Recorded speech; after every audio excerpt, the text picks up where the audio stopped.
Hey, how's it going, all? Just back with another one. Sorry for this weird angle.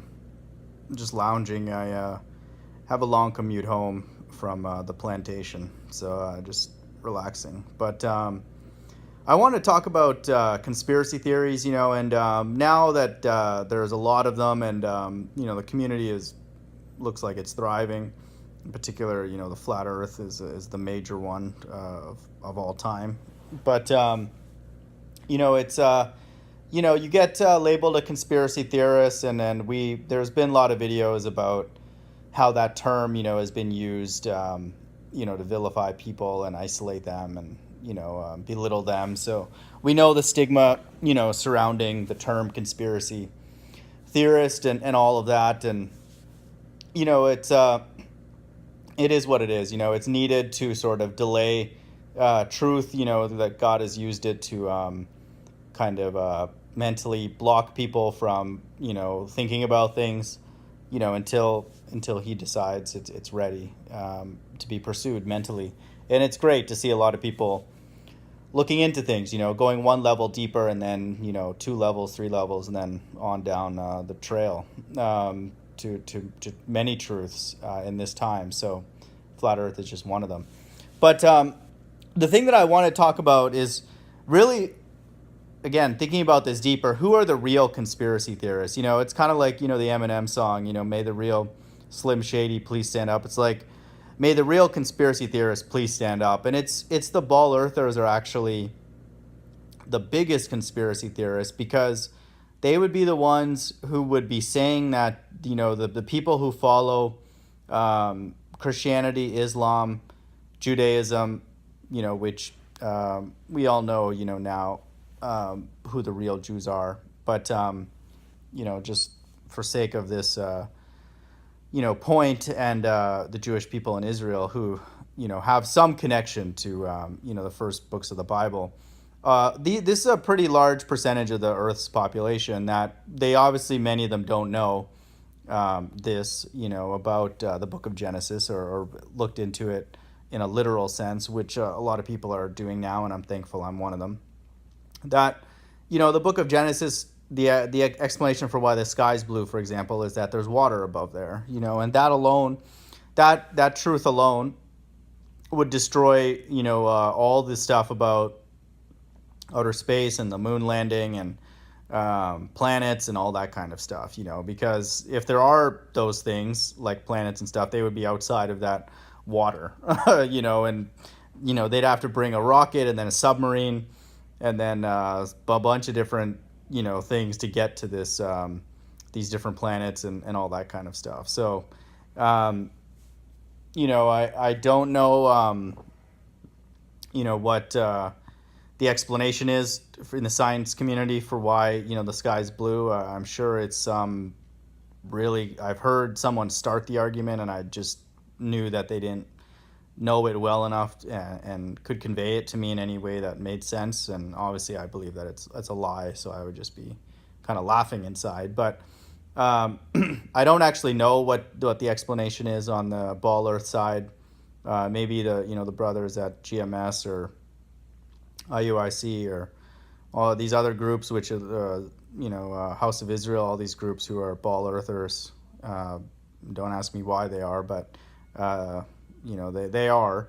Maybe they could help me understand that. And actually, if I come across one of their camps, I think I'm going to ask them. But basically, they are the conspiracy theorists, because they're saying that ball earthers in general are saying that people of those three religions are basing, and some people are basing their lives on a book, on a testimony, on an account of the Earth's creation, that is incorrect. So the people who created those religions and the other ones that are tied to them, that recognize and acknowledge Genesis as an authoritative book for the account of the creation of the world, that that those people were incorrect. They made a mistake. They didn't write it down correctly. They did it on purpose to manipulate people. That that blue stuff in the sky is actually water, and so that they're the ones that are deceiving. And the real truth is that that's not true. Is that there is a lot of room out there to explore and to, see planets and galaxies and infinitely vast whatever, and so that's the real truth, that all those people of all those religions, all the Bible, the Quran, and the portions that the Jews use of the Bible, the first books of the Bible, the law, they're all, were there to mislead, and they're all wrong, and then truth was ultimately revealed um, in the last whatever 400 or 500 years with all this ball Earth stuff, and so they're actually the conspiracy theorists that are really. So they would have been the conspiracy theorists like back in the day, who were saying like, do you know that really all you guys are wrong? It's like all the religions of the world, the three major ones, you guys are wrong, and this is what it really is. This is the real truth, and all that kind of stuff. That those gods that you are looking to, they've deceived you, with that account, and so that's that's a very bold statement, and to make, and to back it up with the stuff that they have, is just proof that um, that it's wrong. It's a lie. But a claim like that has to be backed by a lot, because once you say, now that we know, what the explanation is for why the sky is blue, for example, you have to, like, once you prove that it's not, let's say you're able to, you have now just undercut, a major chunk of the Earth's population in terms of religion. You've shaken them. Again, I'm not saying they all know this, and I would say very few do um, know that the explanation in the Bible, the Quran, and for the Jews would be that the sky is blue because there's water above there, according to Genesis, where God separated the waters above from the waters below, and so you can't go to outer space. And so, again, not very many people, like I said, know that, but that's what the books say. And so that would be a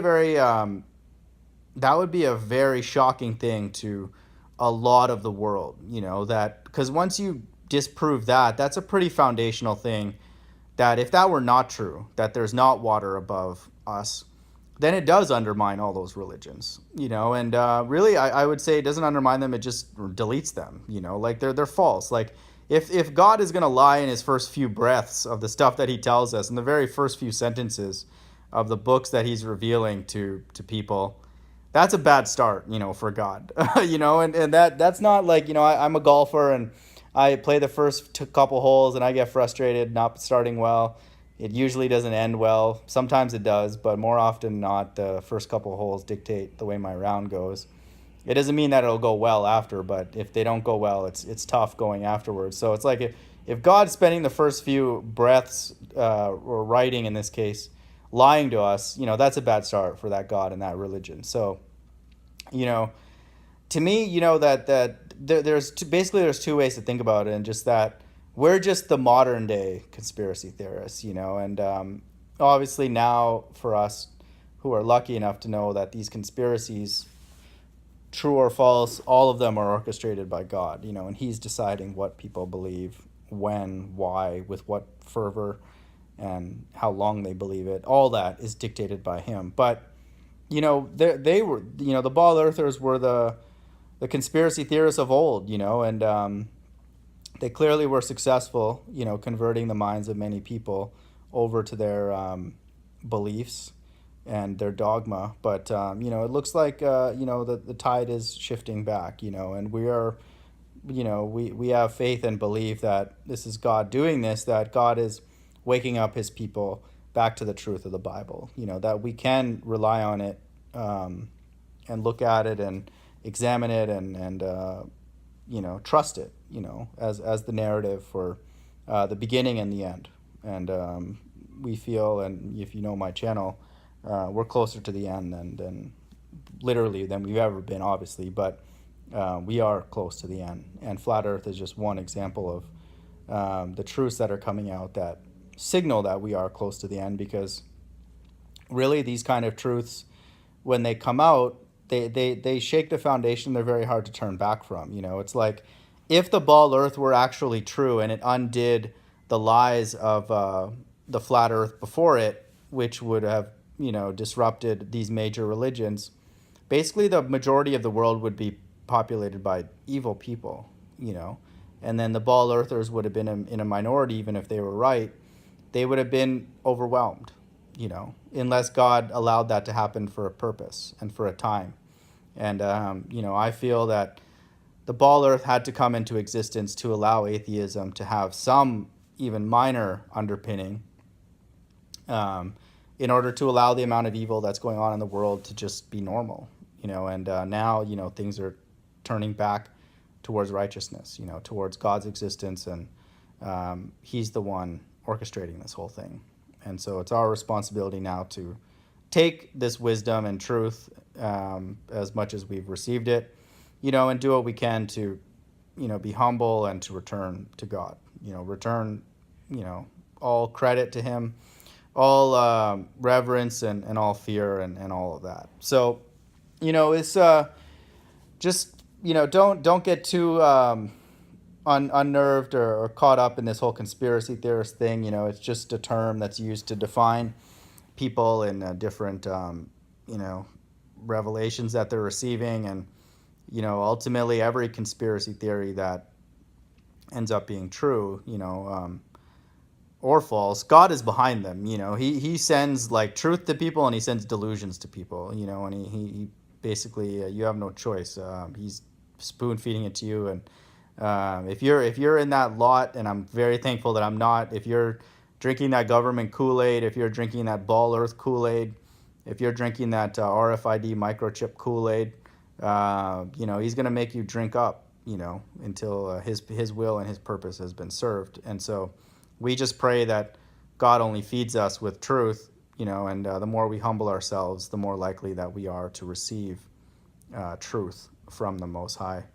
And, we are conspiracy theorists, but especially if the conspiracy is there for, a righteous purpose, and if the conspiracy is true, we can have confidence that God is behind it, and we're lucky to receive it. We're very, very happy that God has decided to open up our minds about flat Earth and many other theories and really narratives, which is a better term for it. It's not really a conspiracy; it's just narratives. It's just information. It's an explanation for why certain things are happening, and we're very thankful to receive that information, or else, going through this life would be very chaotic, and it would just seem like it is totally random, like ball Earth and the Big Bang sort of imply.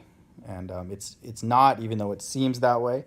And in my opinion, it's okay to think that occasionally, even a majority of the time. But ultimately, we have to have faith that there is a spirit behind this, orchestrating this, and like I said, we return back to Him, everything, our entire lives, and hopefully we return our spirit back to Him.